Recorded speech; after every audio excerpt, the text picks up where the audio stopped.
Ja kolmanneksi ajoi N-ryhmän voittaja. Parterna i nordvästra Bosnien har kommit överens om ett eldupphör. Den nu 9 dagar gamla vapenvilan i Bosnien har hållit på andra håll, men dagligen har strider rapporterats just från nordvästra Bosnien. Parterna uppges också ha enats om att utväxla fångar. I Sverige har högsta domstolen beslutat att inte utelämna en terroristmisstänkt algerier till Frankrike. Franska polisen misstänker att mannen var inblandad i ett bombdåd i Parismetron i juli då 7 människor dog och över 100 skadades. Frankrikes justitieminister beklagar HDs beslut och säger att svenskarna visar tecken på bristande solidaritet. Den strejk som i över 3 veckors tid har lamslagit den offentliga sektorn i Sverige är över. Både fackförbunden och arbetsgivaren meddelade idag att man accepterar medlarens bud.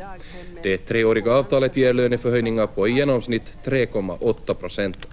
Arbetsgivaren har varnat för att avtalet kan leda till nya sparåtgärder och personalnedskärningar. Meritabanken har sålt sin schweiziska dotterbank för 2 miljarder mark. Genom försäljningen av Nordfinansbanken i Zürich räknar Merita med en vinst på 280 miljoner mark. Affären ökar Meritas soliditetsgrad med 0,3 procentenheter.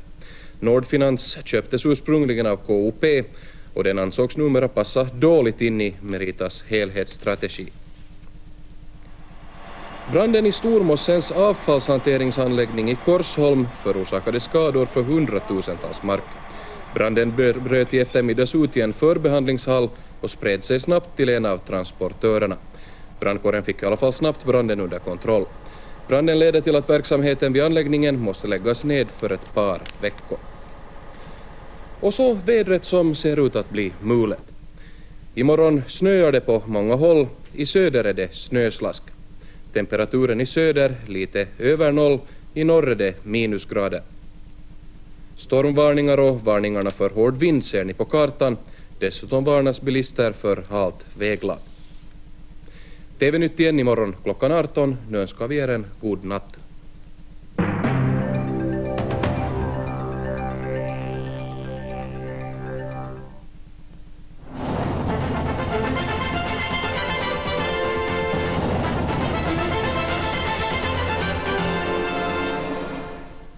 YLE class, NATO's Secretary General, has resigned, making him the first ever NATO chief in its 46-year history to be forced to quit. I have decided, of course with great regret, to resign. His going follows Thursday's decision by the Belgian Parliament to indict him in connection with allegations of corruption and fraud. The Assembly voted to strip the one-time finance minister of his parliamentary immunity so that Klaas could be questioned before the country's highest court. He's accused of knowing about payments made to his Flemish political party in the late 1980s by the Italian helicopter firm Augusta. Although continuing to protest his innocence, Klaas has always said he would give up his NATO job if he was sent to court. If it hadn't been politics, YLE Klaas's chosen career would have been more classical. Instead, the one-time Belgian cabinet minister is facing the music of a different kind. Although leaving NATO under a cloud, his appointment last year to the alliance's top job was a crowning moment in his long political past. He entered Parliament at the age of 30 and became one of the youngest ministers at the age of 34 taking education. As a leading figure in the Flemish Socialist Party, various cabinet posts followed. But today's scandal dates back to 1988 when he was finance minister and Belgium bought 46 helicopters from the Italian firm Augusta. He became foreign minister in '92, his keen diplomatic skills and fluency in 3 languages making him an obvious choice. But although his resignation cut short his time at NATO's helm, he had set the course for the alliance as it takes on expansion and a hope-for Bosnian peace. France has joined the United States and Britain in promising to sign a treaty next year barring nuclear weapons from the South Pacific. The announcement came as President Chirac met with South Pacific heads of state in Paris. Although France says it will sign the Rarotonga Treaty, the government still intends to complete its series of 6 to 8 nuclear tests in that very region.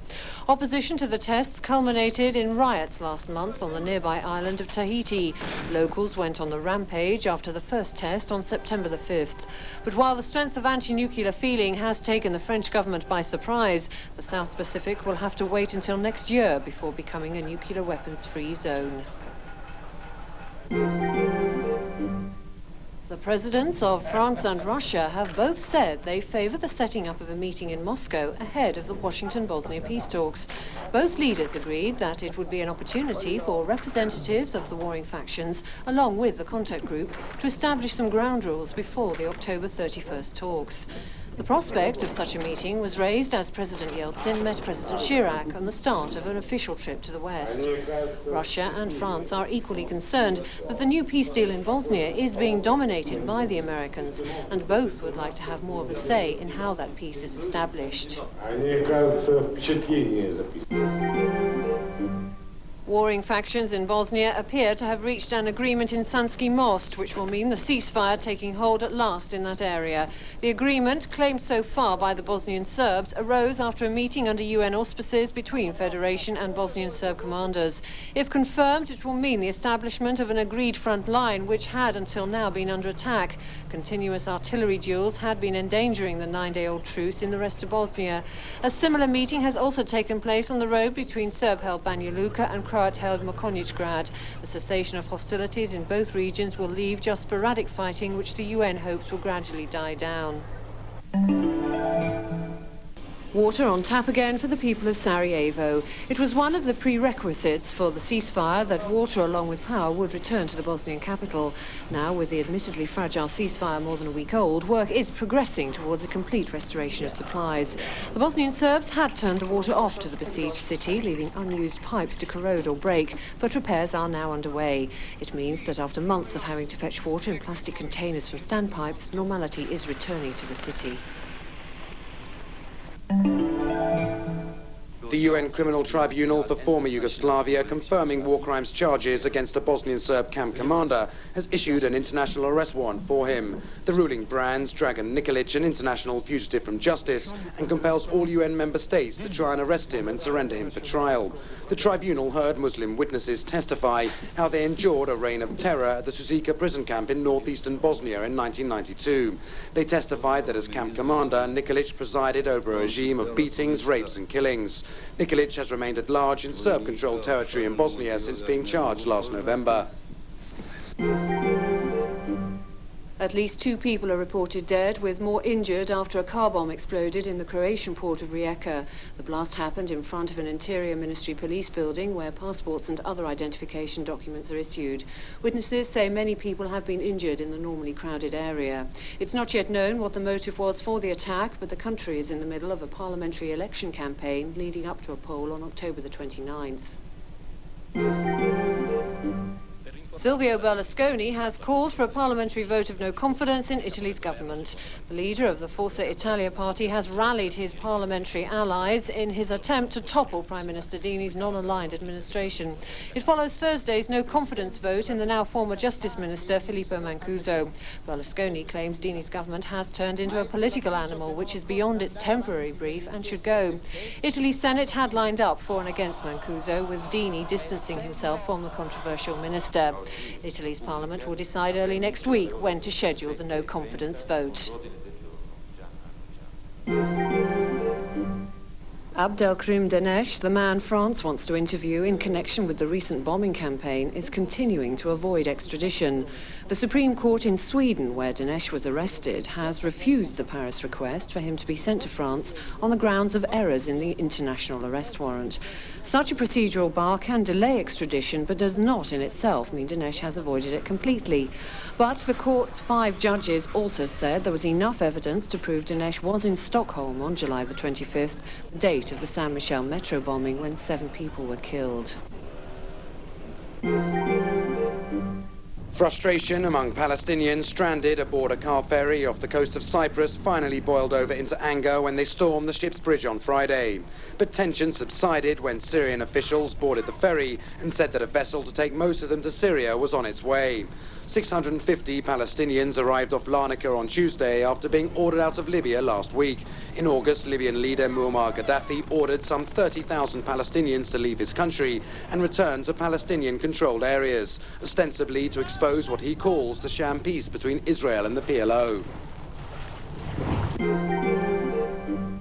European Union and United States trade chiefs and their counterparts from Canada and Japan have begun trade talks in Northern England. The US and EU delegations describe bilateral talks on the grain dispute between Europe and the US as positive. Washington has complained that new EU methods of calculating grain tariffs are hitting its exports.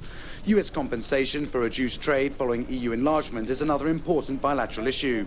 The meeting is the first high-level political discussion on the effects of Sweden, Austria and Finland's accession to the bloc. On the four-way items, the talks will also discuss China's application to the World Trade Organization.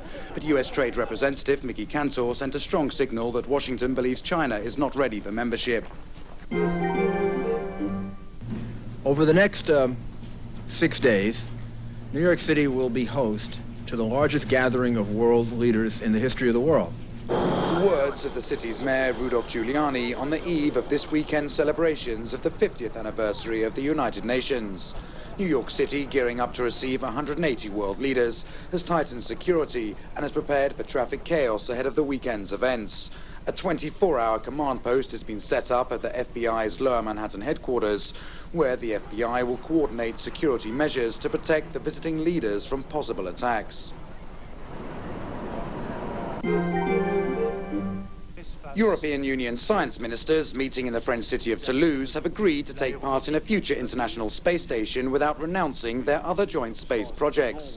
Belgian science minister and European Space Agency president Ivan Leaf said the bloc would contribute $3.7 billion to the Alpha space station while maintaining its Ariane 5 program. The ESA is to build for Alpha a space laboratory and an automatic transfer vehicle launched by an Ariane rocket. Though no scientific project now underway will be scrapped for budgetary reasons, the overall budget will have to be cut by 3% a year. Portugal is in the grips of a musical revival that has propelled a CD of newly recorded fado songs into the country's top 10. A 26-year-old artist has taken Lisbon by storm with her renditions of the old favourites. Trying to keep the tradition alive, fado singers like Kamane have for years made the rounds of the city's bars and clubs. The fado was born in Lisbon at the beginning of the 19th century. Today, Dulce Ponte is leading its revival, and her CD has given fado a new lease of life. The word fado means destiny in Portuguese.